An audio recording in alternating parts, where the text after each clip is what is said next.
Hello, everyone. This is the Insomniac GM, and I want to give you guys an update on my Lamentations of the Flame Princess campaign. Um, so I had two players who came to me who wanted to try playing D&D. Um, One of them played. They both played about maybe, I don't know, 13, 14 years ago, and one of them hasn't been able to get in a game since, and another one just really wasn't into it just because of their attention span and whatnot. Um, so they wanted me to run something for them, and they wanted me to run something that could appeal to them for their attention span, something that that wasn't overly complicated, something that was simple, but the rule was it had to be Dungeons and Dragons. And they didn't care what edition. So I asked them about retro clones. They told me they were fine with that. So I offered OSE, Lamentations of the Flame Princess, and DCC. I know DCC seems a lot more bulky, but I'm willing to do the extra work in place of them. So I explained it to them as OSE is your standard fantasy magic, DCC gonzo weird crazy magic. It's like playing like with radiation. And Lamentations, I described it as dark twisted magic. Well, they wanted dark and twisted. That's what they agreed on.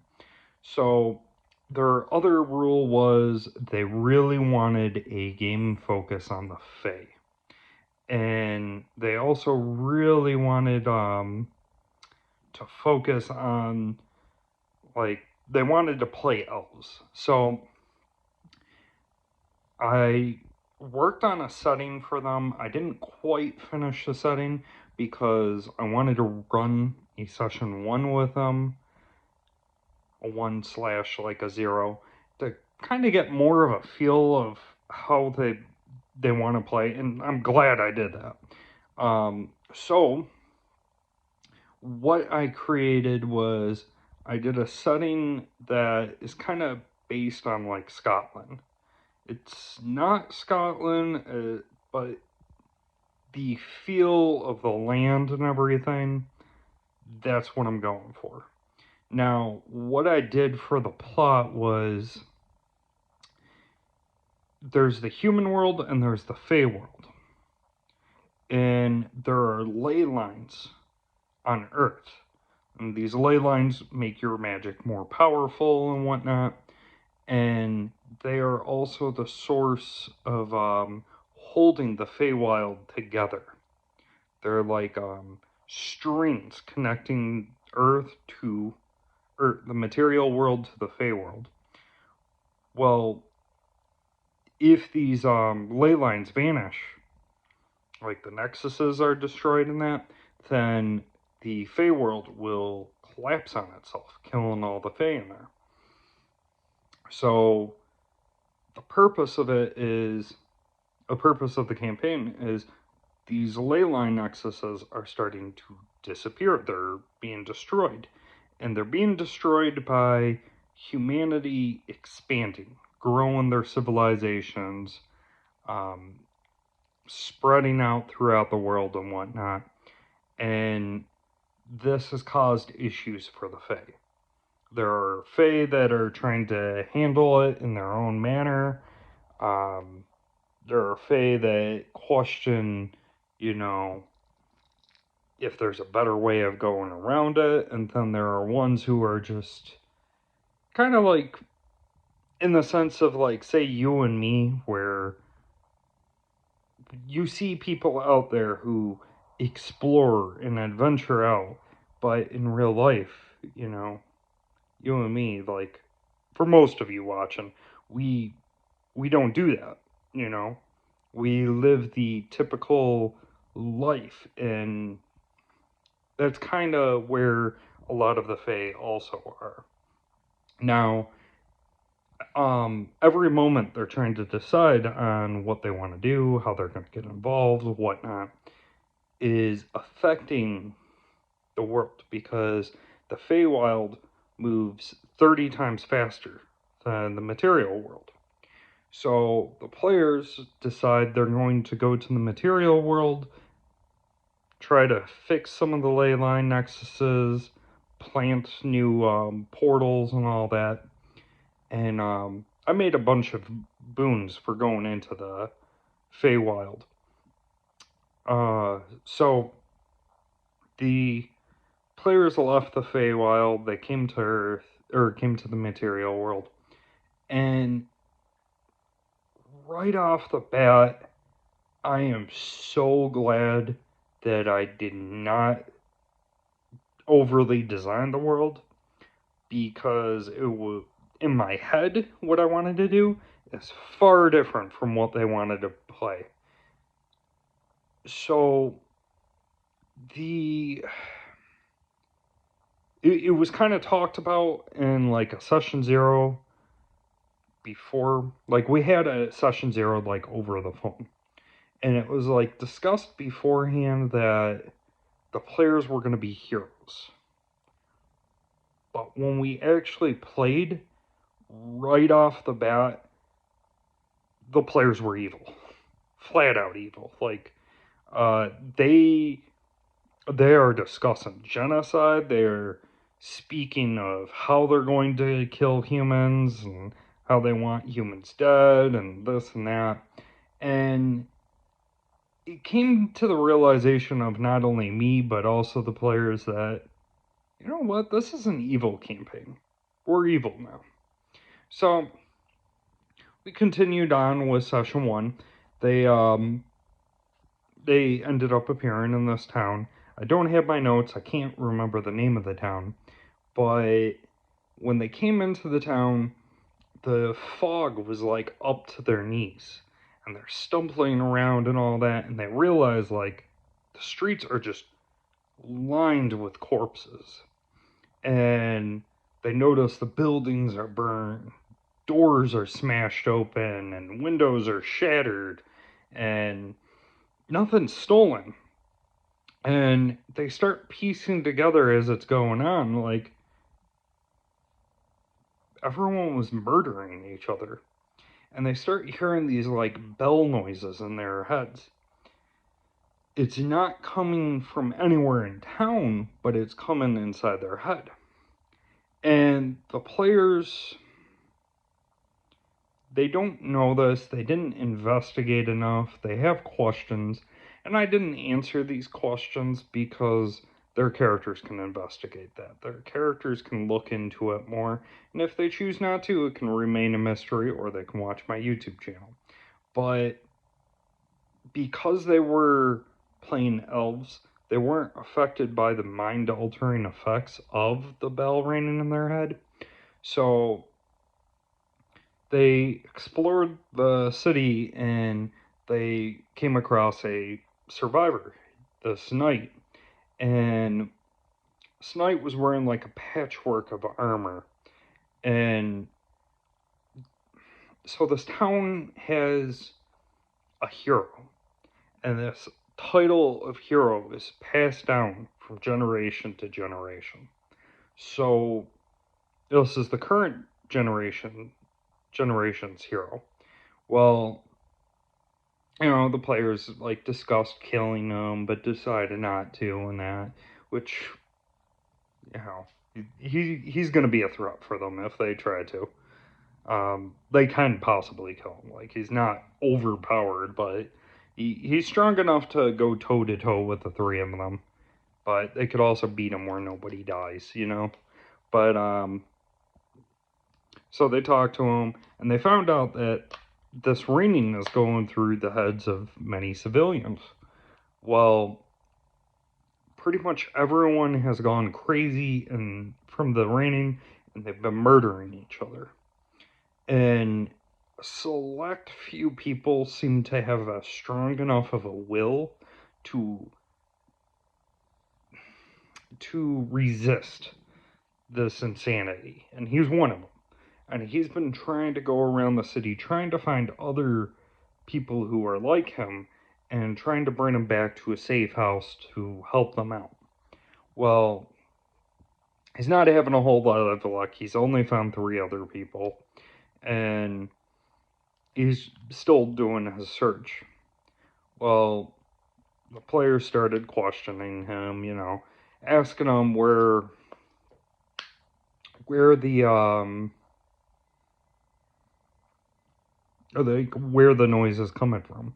And he gave them a theory based on how he was seeing um, a lot of the people who have gone crazy and who are alive seem to be heading towards the bell tower. So the players head over, decide they're going to go to the safe house, and along the way they decide to change their mind and they're going to head to the bell tower. So they never went to the safe house. If they went to the safe house, they would have ran across the blacksmith in town. They would have ran across a wounded guy, like he's really wounded and everything, and they would have ran across a teenage girl. And this teenage girl, they would have gotten more of the mystery figured out. This teenage girl had upset a. I'll get into it later, okay? But they went to the bell tower and they started getting swarmed by these bad people. So they decided to run inside the building. They locked it up and they noticed there were 3 other crazy people inside the bell tower. And one of them managed to kill the other. The one who killed the other was using a magic item. And they teamed up, killed him, murdered the other person, and they identified what the magic item was. And this magic item was a Vorpal sword. However, the weapon has charges. So every time they get a critical hit and kill something with it, we got to roll to see if it loses its charge or if it maintains it. And if it loses its charge, it's motivation for the characters to go back to the Feywild. There's a lot of boons for going to the Feywild, and it's to make time go by faster. The big thing for this campaign that I wanted to do, whether they played good characters or evil characters, is I wanted to have a whole game where the players are watching like a child grow to an adult, to watching them have a family and generations go by. I want them to see man grow from civilization to civilization. I want them to see mountains crumble and whatnot. Well, the that's my way of motivating them. Well, they explored the bell tower. They went into the basement. There was like polluted dark green water that was coming up to knee level. They were gathering the junk in there. It was like a storage room. And they told me they were going to climb to the top of the bell tower and they were going to drop these items on top of the people's heads that are outside the bell tower trying to get in. These people keep trying to break down the door. They're getting closer and closer. And there was a big debate. They went to the next floor, and when they went upstairs, there was just treasure. There wasn't anything else. And I did that, one, because I randomly generated all these rooms and loot and all that. And 2, I kept it empty because I like to screw with my players. And they got so paranoid. They were trying everything. They were taking rope and throwing it and dragging it across the room. Just stuff like that. Like, I psyched them out. But they went in there, found nothing, and there was a ladder. They went up the ladder, and they found the bell, and the bell was not going off. Well, what what ended up happening was one of the players went to go drop items on the people's heads outside and failed, and the boss came out and attacked the player, and the player lost his sight. And so a combat happened between the boss and these three characters. Now, as the fight went on, the player who lost his sight also lost the sense of touch. And another player lost their sight, the wizard. So the wizard and the cleric both lose their sight, and the cleric loses their feeling of touch. The fighter was so lucky on all their rolls for avoiding this stuff. And the whole time they're trying to fight. Well, the fight's going on too long for them. They're struggling to hit the boss. And the boss, every time I was rolling for damage for the boss was rolling no more than 2 damage. Like, I was getting so unlucky on damage rolls. And so the wizard used a summon spell. It didn't work out well, and summoned a sentient rot. So the room was starting to rot, and then the rot was moving around in the room and attached itself to the wizard and was trying to rot the player away. And so the wizard got all nervous with that and was trying to fight it back and was blind, so they couldn't really see this. So then afterwards, they casted another summoning spell later on, and this summoning spell, they summoned a sentient fog that had a rubber, like it was made out of rubber, in a sense. Like it was stretching and pulling itself, expanding, and then ricocheting itself back into targets, but it was also still fog, you know? And that was protecting them. The cleric was. The cleric and the wizard were like on death's door. They were not doing well. And the cleric got to 4 hit points from dying, and the cleric managed to get the last hit and freaked out, got all excited and everything. So they killed this monster. I should mention it was like they didn't know what it was, but it was like a fairy to them. What it was, and I'll tell you now, this was a fae that was the fae of senses, and it was being disturbed with what humans were doing by expanding and everything. So what it did was it was trying to attack the people back. So it put a curse on the town using the bell to mess with their sense of hearing. And the teenage girl I was mentioning, she angered the creature. Like, she was the catalyst, like the final straw for what upset this fae. And it was taking it out on her. So one of the ways the players could have stopped this fae was talking to the teenage girl, find out what she did, and, you know, retrieve an item that she stole from it. And instead, they just killed this fae. And when they killed the fae, it disintegrated, and the bell that it merged itself with, like it bonded with, also disintegrated. So the players get rid of the curse. They're so weak, they had a discussion, do we just go in town and just slaughter the rest of the humans? Because in total, it sounds like there's only 12 humans in this whole town. And they really considered it, but they were like, you know, the wizard and the cleric aren't looking good. If they die, well, that's 2 deaths. So, it didn't.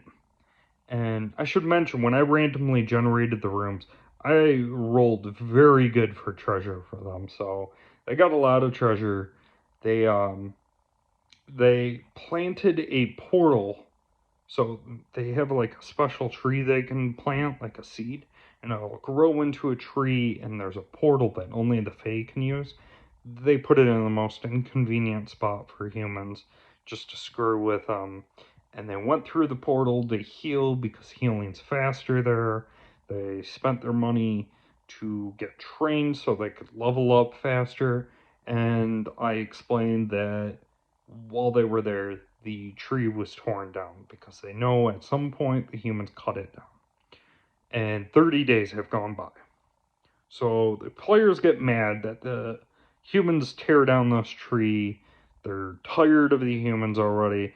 And that's how our game ended, with them leveling up and them destroying the, like, with the tree being destroyed and that. So what the players decide they're going to do is they